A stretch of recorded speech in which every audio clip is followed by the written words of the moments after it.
The greatest gift you and Mom could give me is signing the papers for a nursing home. My daughter-in-law said that right before she blew out the birthday candles.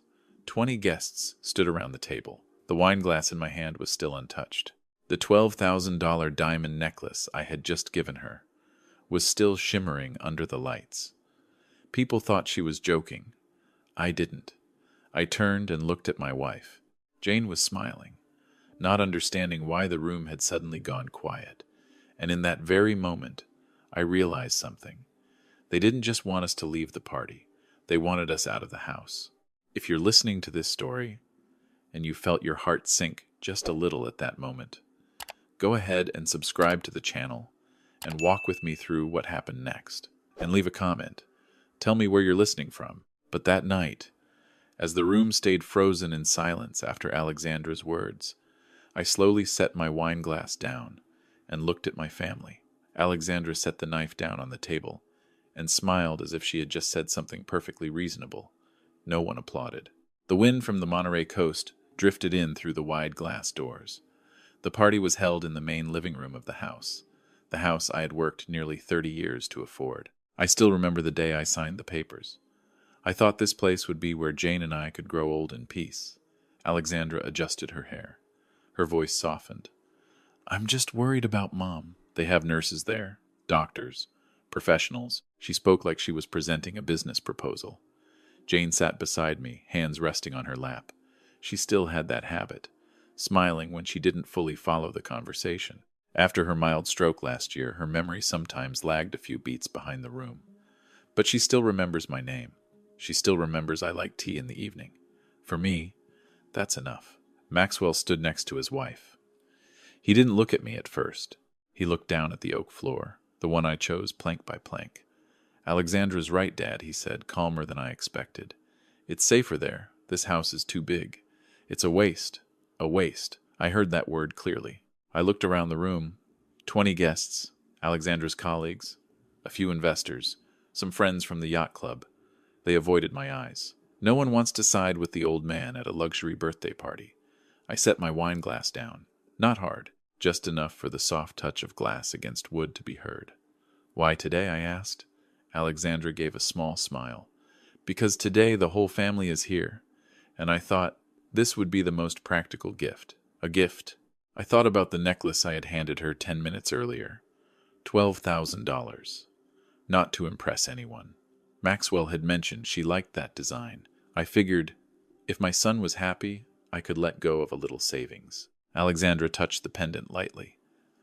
I found a wonderful place, she continued, near Palo Alto. Private room, garden. She spoke as if we had already agreed. I turned to Maxwell. Did you know about this before tonight? He stayed quiet a second too long. We just want what's best, he said. I didn't ask anything else. I didn't need more explanations. The wind moved through the room again. The white curtains swayed. That's when I noticed Alexandra's handbag on the sofa. A thin folder was sticking out. On the cover, the logo of a real estate brokerage. I recognized it immediately. It was the firm Maxwell worked for. I said nothing. Alexandra lowered her voice, as if sharing a secret. This house has excellent market value, Dad. If we sell at the right time, we can rotate the capital. Maxwell could expand his business. I heard that word, and felt the distance between us more clearly than ever. You and Mom should rest, she added. There's no need to hold on to something this large when your health isn't what it used to be. Your health. I looked at Jane. She was gazing out toward the ocean, where the sunset painted the water orange. She hadn't caught every word. Maybe that was a blessing. I wondered, when did this house become too much? When did our presence become an obstacle to their plans? A guest cleared his throat to break the silence. Someone poured more wine. The party tried to continue, but the air had shifted. I stood up. I need some air, I said. No one stopped me. I stepped onto the balcony. The waves moved in steady rhythm. I chose this house for that sound. It helps me think. Behind me, the music came back on, softer than before. I heard Alexandra laugh. She mentioned something about a misunderstanding and caring. Caring. I thought about the past 10 years. The late-night calls from Maxwell. The transfers of money. Numbers Jane never fully knew. I thought about how many times I told her, everything's fine. Maybe I was wrong somewhere along the way. A moment later, Maxwell stepped outside. "Dad, don't make this a big deal," he said. "Alexandra just wants to prepare." "Prepare for what I asked." He looked at the ocean instead of at me. "For the future." I nodded. I've lived long enough to know, when someone talks about the future, they're usually talking about money. I didn't argue. I didn't raise my voice. At 75, I understand that silence can create more space than any speech ever could. "Give me a week," I said, "to arrange things." Maxwell let out a quiet breath of relief. Maybe he thought I had agreed. I walked back inside. Alexandra studied my face carefully. "1 week," I repeated. "After your birthday." She smiled. "Thank you for understanding, Dad." I nodded. But deep down, I knew something very clearly. They thought I was signing papers to move out. In truth, I was signing a different decision, and that decision would not be announced at a party. That night, after the last guest finally left, I didn't turn on the bedroom lights. Jane was already asleep. Ever since her stroke, she falls asleep faster than I do. I sat in my study, looking out at the yard that had been full of laughter just a few hours earlier. 1 week. I had asked for 1 week. I opened the bottom drawer of my desk. Inside was a brown leather notebook. No one in this house knew about it, not even Jane. I opened to the first page. 10 years ago, I started writing the day Maxwell called about a temporary debt. Back then, he said he only needed $30,000 to rotate a project. I believed my son. Any father would. 30 became 75. 75 became 120. Then came Alexandra's investment opportunities. Business plans that sounded smooth and polished, but always ended with, "It's just not the right timing." I turned each page. $580,000. That was the last number I recorded. 3 months ago. I never asked for it back. I never brought it up. I thought if I stayed quiet, the family would stay whole. I was wrong. Close to midnight, I heard the glass door slide open in the backyard. I turned off my desk lamp. Alexandra's voice carried through the garden. She thought everyone was asleep. "I just need to confirm," she said on the phone. 4.2 million. Condition is the house must be completely vacant before the end of next month. I didn't move. "Yes, the elderly couple will be relocated. We're handling the paperwork." A short pause. "The signature won't be a problem. She's not fully clear-minded anymore." I heard that part clearly. I didn't step outside. I didn't interrupt. I just remembered. When the door slid shut again, I finally let out a slow breath. The next morning I made tea like always. Jane asked why the house felt so quiet. "Everyone left early," I said. She nodded and didn't ask more. Maxwell came downstairs later than usual. He avoided my eyes. "Dad, I spoke too quickly last night," he began. "It's fine," I said. I slid a thin stack of papers toward him. "If we're talking about selling the house, we should be clear." He frowned. "What is this? A list of every transfer I've made to you over the past 10 years? I said nothing else. He opened it. I saw his throat move when he reached the final page. "You kept track of all this." "I'm an architect," I said. "I work with numbers." He sat down slowly. "You never said anything." "Because I didn't think families should be accounting with each other. I didn't mention the phone call. Not yet." That afternoon, Alexandra came into my study. She closed the door behind her. "Maxwell said you seemed concerned," she said gently. "I just want to understand your plan," I replied. She placed a stack of documents on my desk. Market evaluations, Monterey housing charts, projected returns. "Assets shouldn't sit idle," she said. "If we sell at the right time, we can invest in short-term rental units. Double the return in 3 years. "Assets," I repeated. "You and Mom don't need this much space anymore," she continued. "That nursing facility is excellent. Doctors who specialize in post-stroke care. I visited. I haven't agreed." She smiled lightly. "You will. It's the logical choice." Logical. I looked at her hands, perfectly manicured nails. The wedding ring Maxwell bought, with money I once transferred to him. "Who have you spoken to about selling this house?" I asked. She paused, just for a second. "Only preliminary discussions, nothing official." I nodded, as if I believed her. After she left, I opened my computer. I reviewed the property documents. Sole owner me.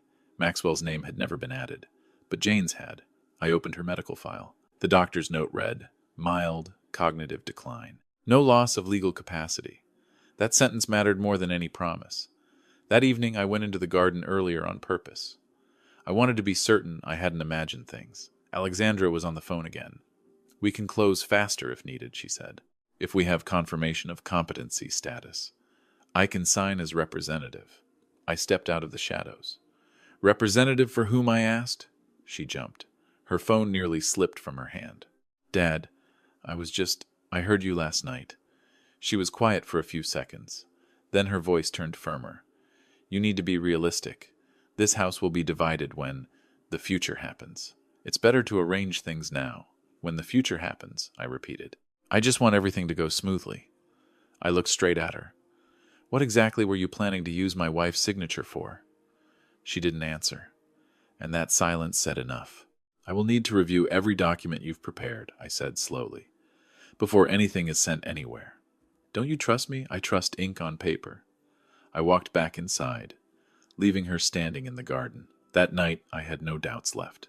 They didn't just want us gone. They wanted control. And for the first time in many years, I realized I had been far too generous with my own kindness. 1 week, they thought it was time for me to pack. For me, it was time to review every clause I had ever signed. And then I remembered.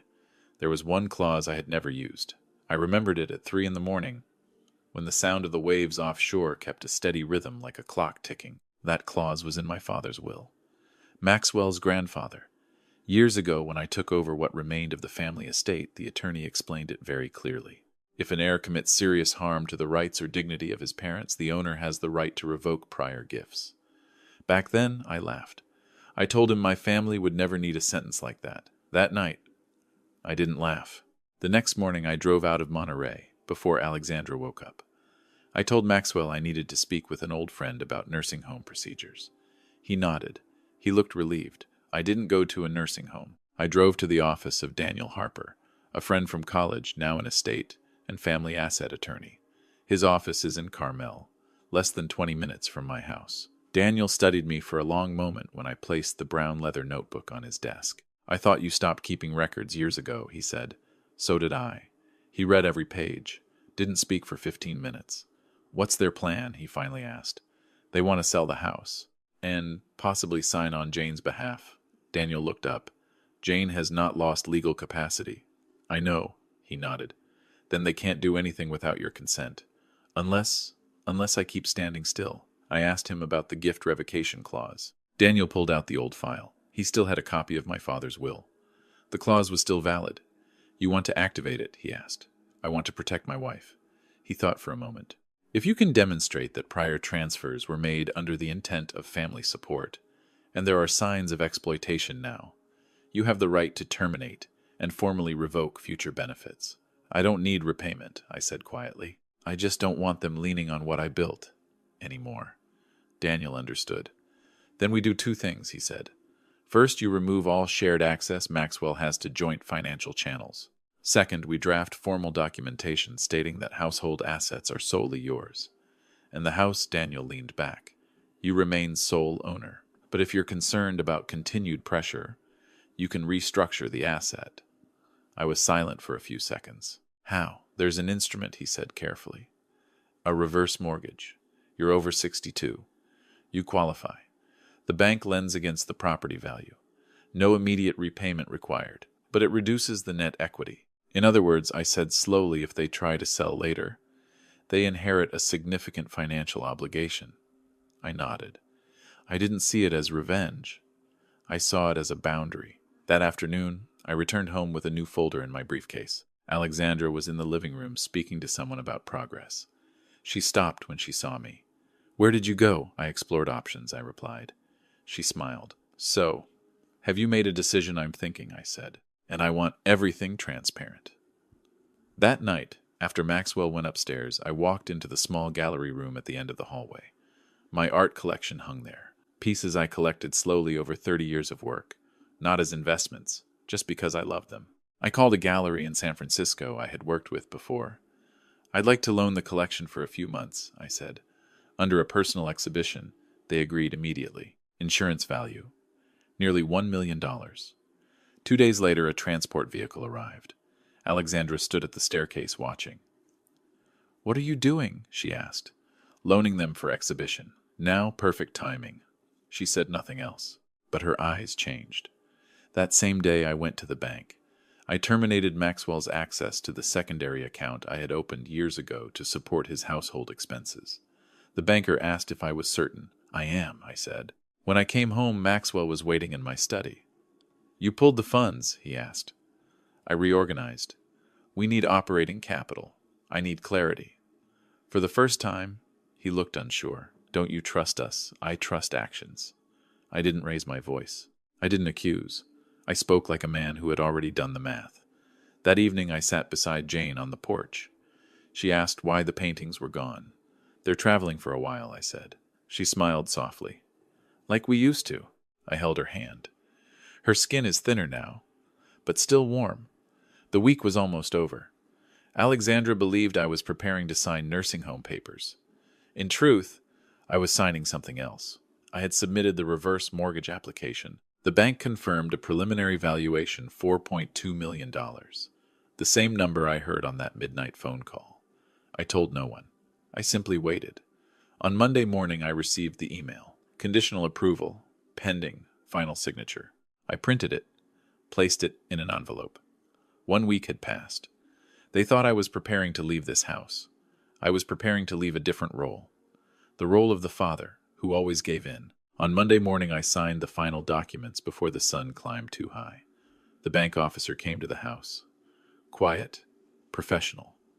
Jane sat in the next room, soft classical music playing low. She didn't ask many questions. I simply told her I was rearranging the finances. The reverse mortgage was structured as a maximum line of credit based on the home's value, which meant from the moment I signed, the oceanfront villa was no longer the clean asset Alexandra believed it to be. It became a significant financial obligation. I didn't feel triumph. I didn't feel revenge. I just felt that things were back in their proper order. 3 days later, Alexandra announced that the nursing facility vehicle would arrive Friday morning. "We should keep everything calm," she said at dinner. "No tension." I nodded. "We'll be ready," I replied. The night before they planned to move us, I barely slept. Not from worry, from preparation. I reviewed everything one last time. The paintings were gone. The antiques were secured in insured storage. The bank accounts had been restructured. I had also finalized another step, terminating every financial authorization Maxwell once had.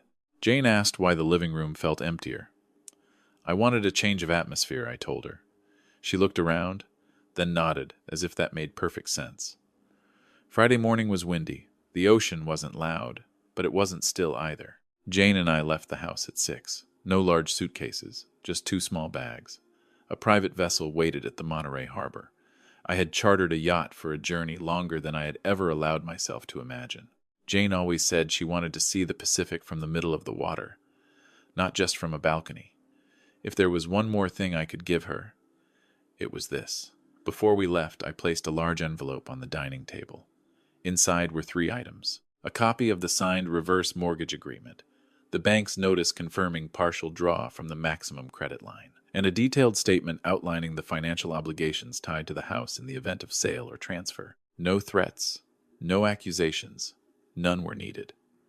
At 8 in the morning, the time Alexandra had arranged the nursing home vehicle arrived. I didn't witness what followed, but I can imagine. The front door opening, the living room nearly empty. No Italian sofa she once praised as perfectly modern. No walnut dining table. No artwork on the walls. Just space and wind. Maxwell called at 8:15. I didn't answer. 5 minutes later, Alexandra called. I didn't answer that either. We were already pulling away from the harbor when the phone vibrated again. I looked at the screen, then powered it off. Jane stood beside me on the deck, squinting at the horizon. "How long are we going?" she asked. "For a while," I said. The boat moved slowly from the dock. Monterey grew smaller behind us. Around 10, I turned the phone back on. Messages flooded in. "Where are you? What is this? What did you do to the house?" An email from Alexandra. Just one line. "You can't do this." Yes, I could. The house is still in my name, and a reverse mortgage requires no one else's consent when the legal owner stands alone. Maxwell called again. This time I answered. You turned the house into debt, his voice trembled. I exercised my right, I said calmly. We were negotiating a sale. You no longer have anything to sell without addressing the financial obligation first. Silence. Did you do this out of spite? I looked at the open water ahead.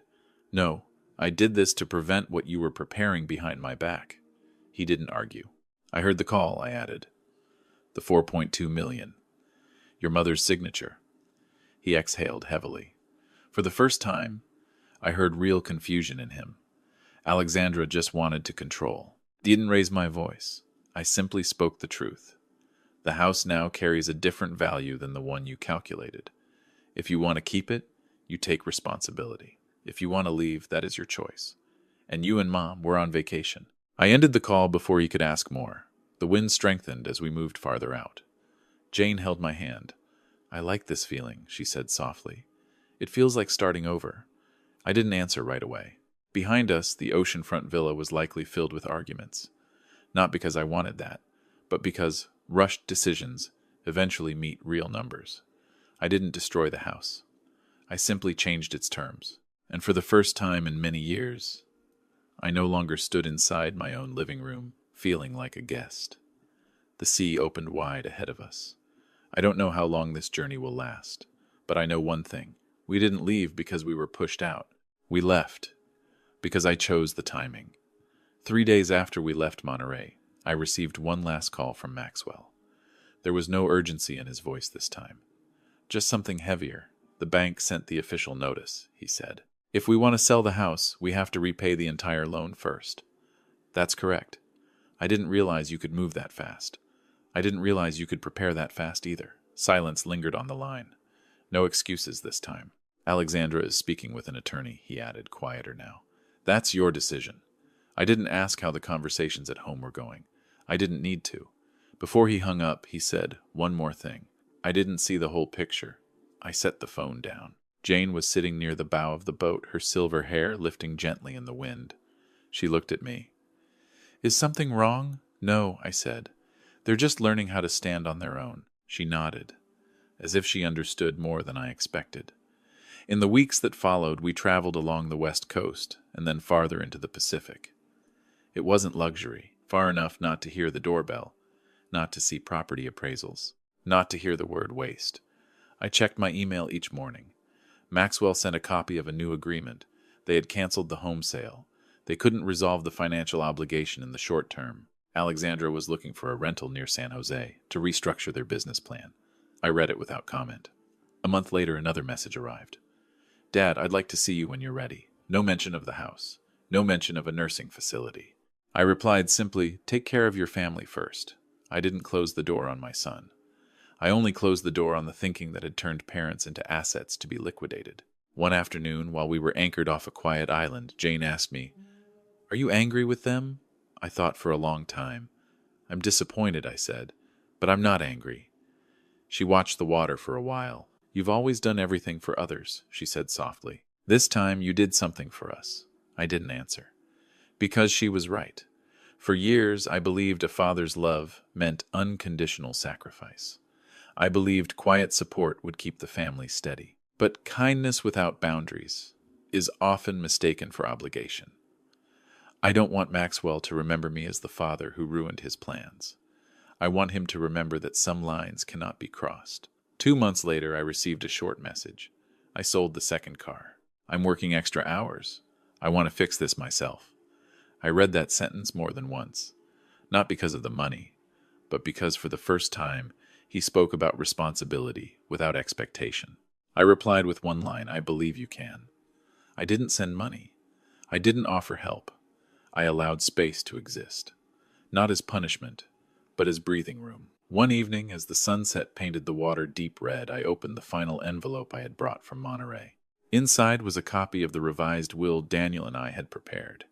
I created a small fund in Jane's name for families with elderly stroke patients who need rehabilitation support but lack financial resources. It isn't large, but it will make a difference somewhere. I didn't do it to prove anything to Maxwell. I did it because I want what I leave behind to reflect what I believe in, care, not control. Jane placed her hand over mine as I folded the paper. "What are you thinking about?" she asked. "I'm thinking about the years ahead. We still have many," she said, smiling. I looked at her, the woman who has stood beside me for more than 40 years, the one who never saw me as an opportunity. In the distance, the sun touched the horizon. I thought about that birthday party, about the phrase, "the greatest gift."